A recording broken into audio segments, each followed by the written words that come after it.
individuals and families with loss in the grieving process, divorce, life adjustment difficulties, anxiety, stress, and self-care, depression, relationship difficulty, men's issues, including fatherlessness, and other emotional and behavioral needs. Let's give it up for Josh Neuer.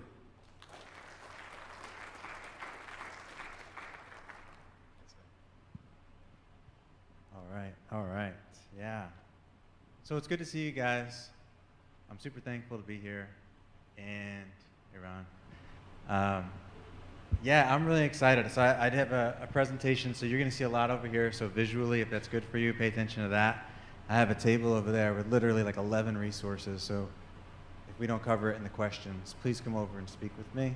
The last 3 years I've been the founding counselor at Next High School. So if your kids are going into high school or just getting into there, that's the world I've been in. And they're gonna be okay, all right? They're gonna be okay. You guys gotta take a deep breath in and out, because you look very tense during those presentations. I was feeling that, tension. Okay, so 4 questions. That's how we're gonna do this, because 15 minutes, I've practiced this and it goes so fast. So 4 questions I want you to ask yourself regarding your teenage or younger children, okay? Or maybe they're in college, okay? So when we're talking about drug abuse or addiction, the first question I want you to ask yourself is, escape from what? Okay, so you see, we get so excited, right? We're having the baby, everything's good. Expectations are blissful, right? We don't start thinking about things like this yet. That picture gives me PTSD a little bit from when the baby does come out. So I'm gonna skip that one. But yeah, and then it's like, hey, beautiful. They have some strong-willed actions pretty early on, we see that, right? But they're sweet and they're funny. But then they get a little older, and eventually you start to see they hide and they conceal and they protect. We do this as adults, so it shouldn't be so hard to see it in them as well. And when you start to see this behavior, this isolation, that's usually when things start to go south, okay? And they start to find ways to self-medicate, numb, etc. Okay? So the second question, okay, and I have these 4 questions for you over here, so if you don't remember. The second question is, I want you to go deeper. The idea is comfort, comfort. Everybody say the word comfort. Say it again, say comfort. That's the name of the game, okay? Comfort our children. I want you to ask, what's underneath the pain? If you see the surface as anger, that's a very non-vulnerable emotion, okay? So a lot of times when parents bring clients to me, if I'm working with adolescents, they say, we really want to help them with their anger. And I say, well, let's look at what's underneath the anger. So well, I'm not worried about that. I just want them to maintain and regulate their emotion of anger. And that's so symptomatic. I want you guys to understand that. I want to encourage you guys to stop trying to regulate this exterior, and I want you to get inside, have a rapport with your child to regulate what's underneath that, okay? And the longer you let that settle, the more layers are on top of that, and it's harder to expose it. So what's underneath the pain, okay? If you look through the lens of your child's eyes, and this is what I see people who present very well, especially in our area. We can become very, everything's okay on the outside. We don't really show true emotion. We do that. Hey, how are you doing? Fine, good, excellent, everything's okay. And it takes usually a crisis for a family member to reach out outside of their own to ask for help, okay? With this girl, I see a very pretty girl who has friends. She seems to be doing very well. Maybe her family's intact. And the way that she sees herself is actually quite different. She sees herself as wounded, rejected. Self-hatred is there. And so if you're not getting to some of those core issues, I know, it's not as positive as we thought it was going to be, right? But it's still really good. I want you guys to go a little deeper. That's my encouragement for you, okay? Monologue versus dialogue. The third question is, are we listening and providing comfort? So it's not a one-way conversation, okay? And a lot of times as parents, we have our own anxiety, and we want them to be great, we want them to be good, we just want everything to be okay. And that tendency to please and to run in and make sure everything's okay may not be the best bet. When we're uncomfortable and we feel ill-equipped, withdrawing may not be the best thing either, okay? It's gonna take time to engage with your child and find out what's happening. So as you do, this is what I see with the teenagers a lot, but it's not just the teenagers. We do the same thing when there's a lull in the room. We take out our phone and we start to do that because it's just a natural way to disconnect and feel more comfortable. Okay, that's kind of what we're talking about today. Amongst colleagues, I see the same. We're becoming more and more disconnected. And as parents, I want to encourage you to continue conversations. Don't wait for them to come to you. Okay? Then the last piece on this issue is to slow down. We're way too busy. And I mean way too busy. Like, gotta get all this in 15 minutes, way too busy. The fourth question, and my last question I want you to ask yourself is, have we grieved together? And this might be the most important question of them all. Laughing, crying, and comforting. So, in my experience as a counselor, what I've come to find is typically when a child has not seen their parents cry, there's a disconnect with that person. And this is hard for me because I don't like to cry in front of people, and something that I need to work on because my daughter came up to me as I was preparing this presentation, and we're having this realization. She said, "Dad, I never ever see you cry. Well, I want to see you cry." And I was like, I kind of laughed it off. And I came to realize that's the vulnerable part of myself. Okay, I'm a licensed professional counselor. It doesn't mean I'm perfect. I'm always doing my own work. So especially with males and father figures, if they've never seen that person cry, make sure I look around the whole room. I knew we were going to have more ladies today, but still, tell your husbands. It usually takes a catastrophe, a crisis, a funeral, something. I want to encourage you to show that emotion. You're modeling how to deal and feel with emotions. And that's not something they're just going to get, okay? So you'll have to model some of that vulnerability. It's something I'm working on with my daughter. There's a prime stage where you can do this with your kids, and I encourage you, don't wait for getting a call from the SRO or your school principal, and now you got to do something about it. Like, go home and do it today, okay? Because what happens is the longer we wait, the teenage years typically look like this. And some of that's natural, normal. They want autonomy. They want independence. That's somewhat healthy. But it becomes harder and harder to get involved in their life. And that goes back to really having us slow down and engage in these conversations. So as I was putting this together, I started thinking about me. Like, what about me? Why wasn't this such an issue for me when it comes to drug abuse and alcohol? And I thought, because I'm trying to empathize with adolescents in this stage. And I thought, okay, my youth pastor was very involved in my life. It's kind of the picture up there on the top left. He cared about me. He mentored me. He took me and invested in my life. Youth group was really good. The difference between teenagers who are involved in a youth group and aren't is a big difference. I tell you that. I see it every day at Next High School. They may not have the best experience in their youth group, but it's a place where they feel like they belong, and that's half the battle. I played basketball, and I had a healthy outlet. You have to have healthy outlets. It's really good. I went to Peru when I was 16, and I went every year for the next 3 years. So I had 4 years total. I've been to Ghana and West Africa, Haiti and Honduras. Getting a global perspective and getting myself outside of my own little world has been really good for me. I encourage you to do that with your kids. The laying on of hands, other men involved in praying over me. The drums, I play drums here on Sundays at Mitchell Road. It's been an awesome thing for me. I continued with that. That's deliberate practice. It develops perseverance and what they're calling grit.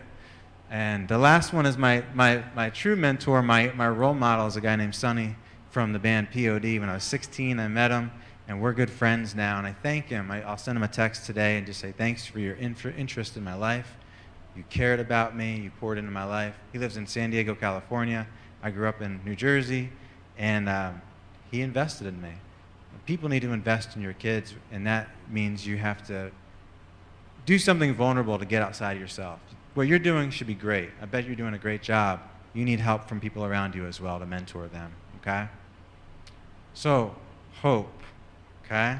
I'm wrapping this thing up, and I want to give you guys some practical pieces. Okay, the first one is escapism is really what we're talking about when we're talking about being drawn away from facing pain. We all do this. We're talking about drugs. We could have been talking about eating disorders. We could have been talking about a lot of things today. Whatever we do to escape or numb ourselves from pain. Is your family open or closed? Closed families don't talk about death. They don't talk about pain. They don't talk about sexual abuse and trauma. That's something that needs to be talked about. I want to encourage you to become an open family. So when there is a temptation or they did try a substance for the first time, they can come home and tell you about that experience and the adverse effects, as opposed to trying it again to see if it's something slightly different, which is typically what happens in high school. Engage your child in conversation. Don't wait for them to come to you. Ask them hard questions that show you're interested and you care. Okay? Go beyond the fear of what you think you know or don't know. Engage and comfort them. Okay? Some of you guys might be afraid to engage the conversation because you think it might be the thing you thought it was, and you're not really feeling that, so you withdraw. Some of you guys are like, okay, good, I didn't think it was that. All right, let's just move on to the next thing. And it's hard for you. Okay? But I want to encourage you to have courage and bravery and go into that conversation. Okay? The other end of the spectrum, don't over-ruminate. Okay? That's when you go on and on and on and on and on, and now this person's fixated on it, and they're so afraid. They're so afraid that someone's going to shove drugs down their throat that they don't want to be around anybody. They're so afraid that some boy is going to do something to them, they don't want to go on a date. That's over-rumination, and that's where anxiety thrives. Okay? That's the other end of the spectrum. Grieve and grow together. It's so important. If you're not a family that grieves, that's the biggest thing I can say to you today, is grieve with your family. Okay? Trust Father, right? We're here at Mitchell Road Christian Academy. You're not doing this by yourself. You've been entrusted, right? These are God's kids. They've been entrusted into our care. I'm a father of 2. It's not always easy. We depend on Him fully. And then He's given us a community or a village around us to help us raise our kids. I want to encourage you, if you have something that your child's dealt with in the past and you haven't shared it with some friends or family, to do so and to get your child the help they need now before it becomes a greater issue. Okay? So the quick wrap up, the 4 questions were: escape from what? Okay? Go a little deeper and ask what's underneath the pain. Are you listening? Are we listening? Are we providing comfort? And have we grieved together? I have so many resources over here. Resources on grief, mentoring, counseling support groups in town, also town halls that are going to be talking more about drug abuse and substance abuse, okay? The importance of eating dinner together. I can talk to you about that. That's huge. And community service opportunities. So thank you guys so much. I appreciate it.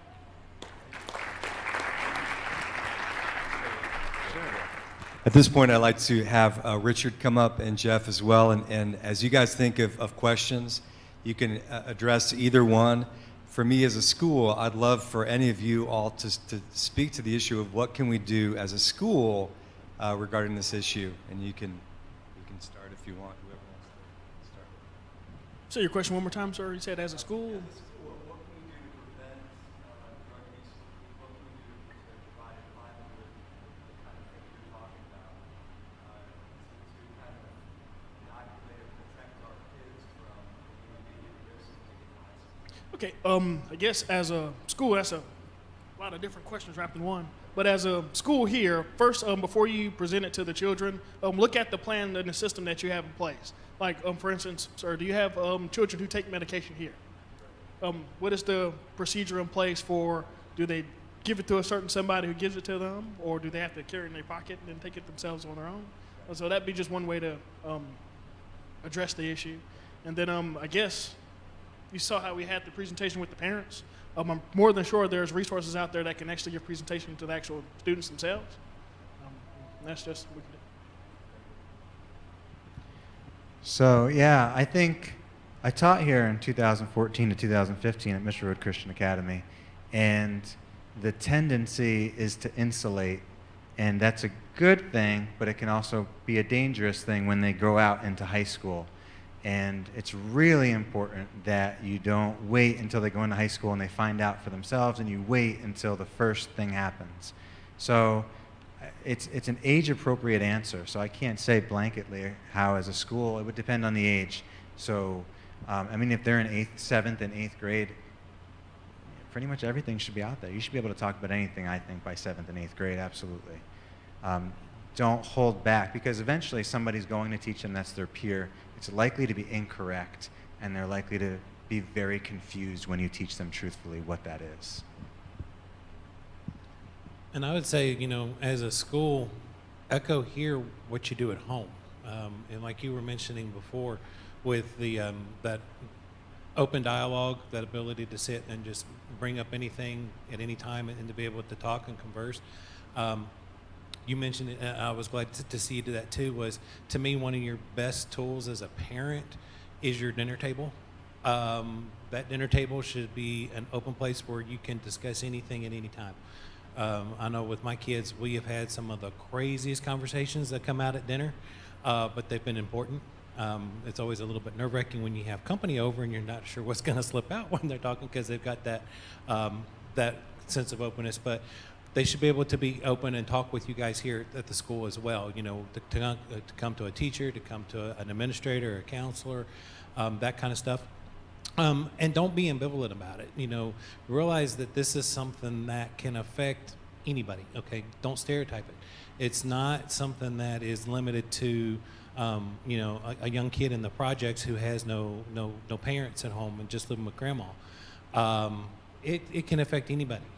Best of neighborhoods, best of families, Christian, non-Christian, it doesn't matter. So to just keep in mind that it's one of those things that if the conversation pops up, don't be afraid to talk about it. And if you're not sure how to address certain questions or certain answers, things like that, know that there are resources out here, like myself and Josh and, you know, the different SROs and school administrators and things like that. So that's one of the big things that I would suggest. Other questions?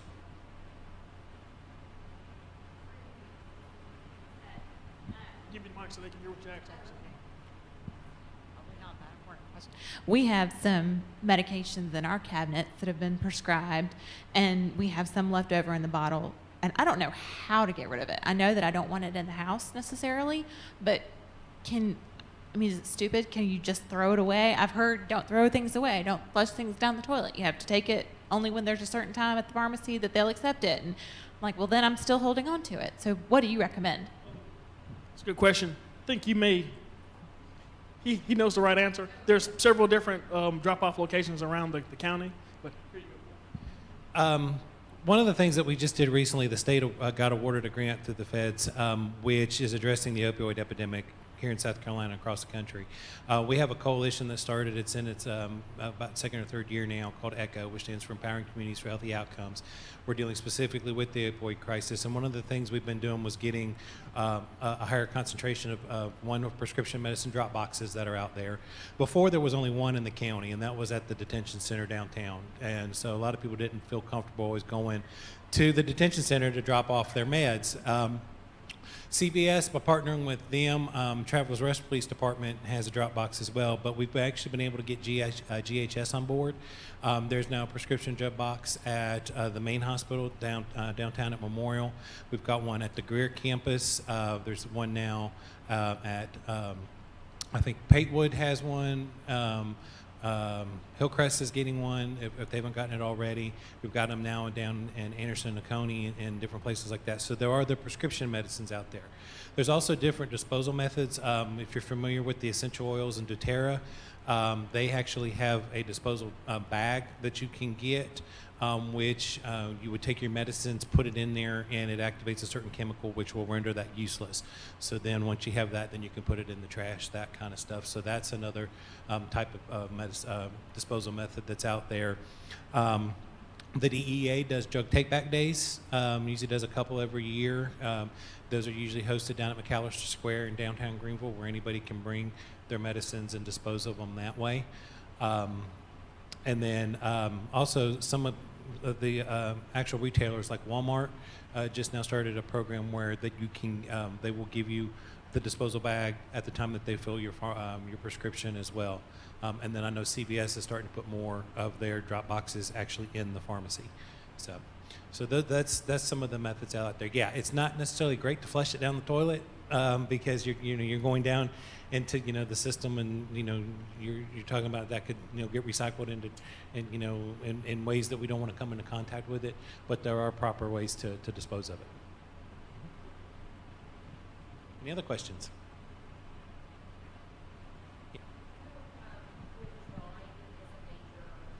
Red flag, but are there any other red flags that you all think we should be looking for if we're afraid that they're doing things they shouldn't be doing? Like withdrawing is a big one, but anything else? When you say withdrawing, you mean isolating? Sure. Yeah. Yeah, absolutely. So this immediately the first thing I think about is eating dinner together. A lot of teenagers eat dinner in their room by themselves. I'm not a fan of that. That won't happen in our household. And if I'll need to go find Caroline if Sophia gives me a hard time about that. But yeah, I mean, their world is developing sometimes so much outside of you guys, and so online friends and a whole cluster of people that you're not aware of that are influencing them. I've always been a fan as a teacher to say you need to be involved in what they're listening to, what they're exposing themselves to, and their friend group I think is going to be a big determining factor for that. They may be exposed to something in the high school, but if they don't have a relationship with them or a reason to please them or appease them, I would think they'd be hesitant to try a substance or to partake in something. Now, if they go to a party, the biggest thing about parties is connecting, and you want to feel like you belong. And so it's more about an experience, which is why I designed the slideshow in such a way that's like get to that deeper core issue of loneliness. So if you start seeing them withdraw, you got to tap into that. You got to ask them, like, what's going on? I would take them on a date, just you and them. Just go out somewhere, a coffee shop or something, and just start getting to it. How are things? And you got to ask some hard questions. If they have a youth leader that can take them out, maybe if it's a guy-to-guy kind of thing, girl-to-girl kind of thing, something that's not their parents. A lot of times your kids are afraid of burdening you with their problems. If you haven't got that yet, you got to get that. They don't want to make you guys sad or angry or anything, so they just keep it from you. And they think they're doing you a favor. You have that? Go home and make sure when you see that they're holding back from you. Baby, you can tell me anything. Tell me what's happening. I want to know if somebody's hurting you. I want to know what's happening. Were you ever in an experience like this? It's hard to engage them like that, but I give you permission to tell me anything right now. And if they go to a party and they get drunk, you got to tell them, you call me, no matter how intoxicated you ever get. You see the difference? Now they're not driving drunk. Would you agree? Yeah, and I would say, even beyond withdrawal, look at just even the change in behavior. Going that, maybe they were, the happy-go-lucky person, very talkative, that kind of. But when they start changing into another, not just withdrawal and isolation, but maybe that anger that could come in, maybe the sadness, things like that. As far as pay attention to what they're reading, pay attention to what social media websites they're on.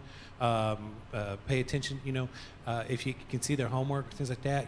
If they doodle, look at what kind of images they're drawing in their doodles, and things like that, because maybe that could give you some clues that could indicate that there's use as well. But again, I think it's always important to remember to be that. To let them know that it's okay to come and talk to you. Don't be discouraged if they don't always want to go to you, because keep in mind with adolescents, as they're growing up through the elementary years, you are that safe haven. You're the one that they go to. But in the adolescent years is when they will switch to the peers, and that will become their primary source of who they trust to get their information and that kind of stuff. And like you were saying, a lot of times they're going to get misinformation, that kind of stuff. But again, that they need to know that you're there and that they can always come to you and talk to you, that kind of thing. Those are the kind of questions we got. Yeah. In the schools, do you see everything, or do you think it might depend on where the school is, or is it? Cool thing about kids, I don't care if you're in Blue Ridge or Woodmont High School. If you're between the ages of 5 and 18, all kids are the same, regardless of socioeconomic status, race, gender. They all get into the same exact things. They all do the same things. They all have the same issues, problems, thoughts, wishes, dreams, and ideas. The only difference that I can think of is probably in some of your more affluent areas, they have more access to get to those things. But outside of that, all kids are the same, all same everything. There's no cross-sectional divide on who gets what and who does what. Correct. That's just the honest answer. Correct. Yeah. That's it.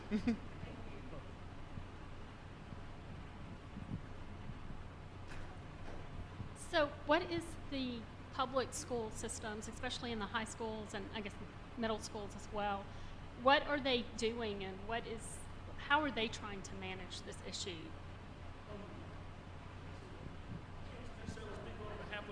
I can't necessarily speak on behalf of Greenville County School District, but one thing I have seen in the schools, even in most of the middle schools, they had this thing called Chasing the Dragon presentation that just came on the news not too long ago.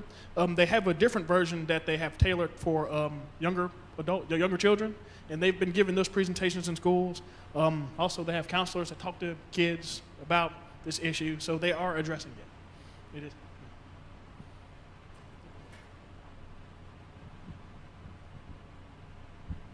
I know that in college, the kids have to worry about things being slipped into their drinks and, kids being funny as far as having pot in their brownies or whatever. Do you see much of that in high school?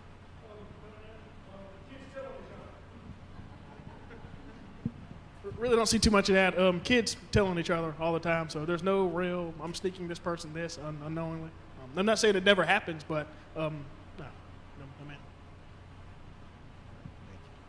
man. Yeah, well, your question, I would say, and it kind of ties into what you guys all kind of asked, is like 9 times out of 10 in the school, the students know before the staff does.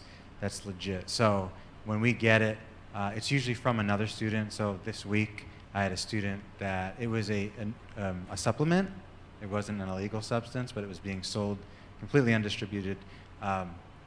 And it was a friend on behalf of his friend and the adverse reaction. So we went over to principal and we got it taken care of. But there had been multiple students that had that. And the day that I got the call from Jennifer for this, we had a student that had technically overdosed on multiple medications. So that's the student that told me himself, because I have a relationship with him, and then the friend that came in on behalf of his other friend. And so it's just having adults that are present that can have those discussions, but I would never have known unless I heard it from those 2 individuals. Or we would have found out eventually, but it would have been way down the pipeline, is what I'd say. And then watching your drinks and stuff like that is, it goes back to your original conversation. It's not these bad people you think of necessarily. In some parties, it's these guys who actually, it is, but they don't look like those guys. Yeah, they prey on some naive, innocent people who come in and they pick them out. And so that's more like Julie Valentine's sexual abuse training is what you'd want to hear about from that. But yeah, sometimes it's a close guy friend. They just put something in the drink when the girl went to the bathroom. You just got to teach them to be vigilant with that, unfortunately, But yeah, it's something to definitely watch as they get older.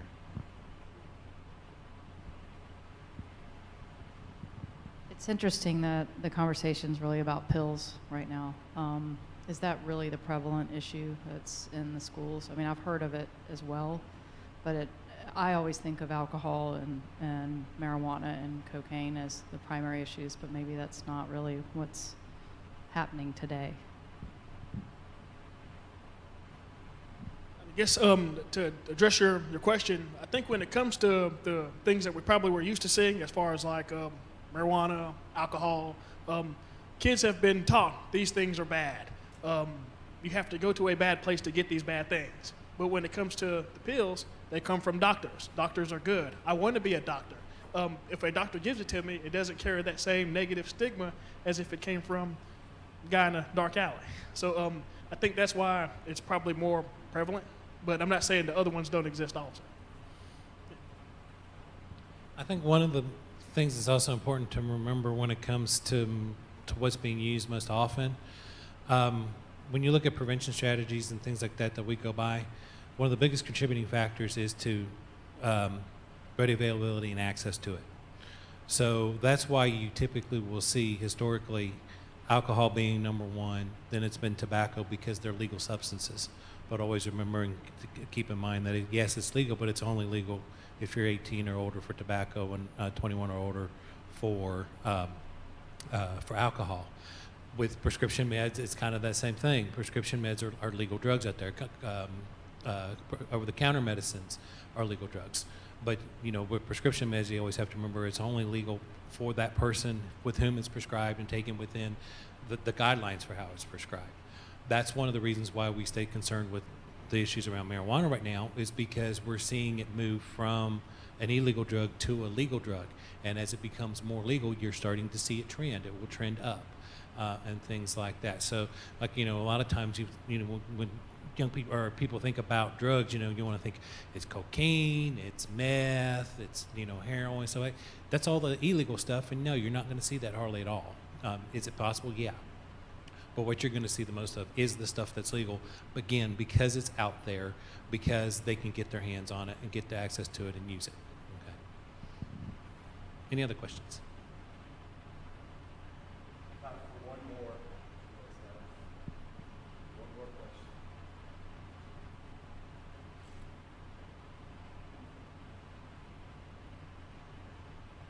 No more questions?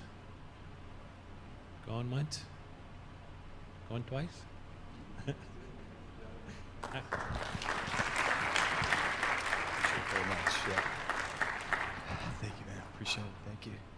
You guys, feel free to come, hang out if you have any other personal questions. Guys, thank you so much for your time coming out here today. It's a huge blessing to us. Thank you so much. Have a great day, guys. Thank you for you guys coming out as well. God bless.